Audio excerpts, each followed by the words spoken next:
Շատ քրիստոնյաներ պարտվում են սատանայի դեմ մարտում ոչ թե այն պատճառով, որ նա իրենցից ուժեղ է, այլ որովհետև նրանց կյանքում կան աննկատ սովորություններ, որոնք զրկում են իրենց ուժից։ Եբրայեցիներին ուղղված թղթում ասված է. «Դե ընկցենք ամեն ծանրություն և մեզ հեշտությամբ պաշարող մեղքը, չէ՞ որ կարելի է սիրել Հիսուսին և միևնույն ժամանակ լինել հոգևորապես թույլ մարդ»։ Ահա 4 կործանարար սովորությունները, որոնք քրիստոնյաներին թույլ են դարձնում։ Առաջին սովորությունը աղոթքն ու Աստծո խոսքն անտեսելու սովորությունն է։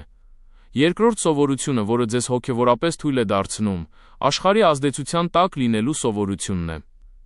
Երրորդ սովորությունը բարեպաշտ համայնքներից մեկուսանալու սովորությունն է։ Եվ չորրորդ սովորությունը գաղտնի մեղքերի հանդեպ հանդուրժող լինելու սովորությունն է։ Բայց բարի լուրն այն է, որ դուք կարող եք ազատվել դրանցից հենց այսօր։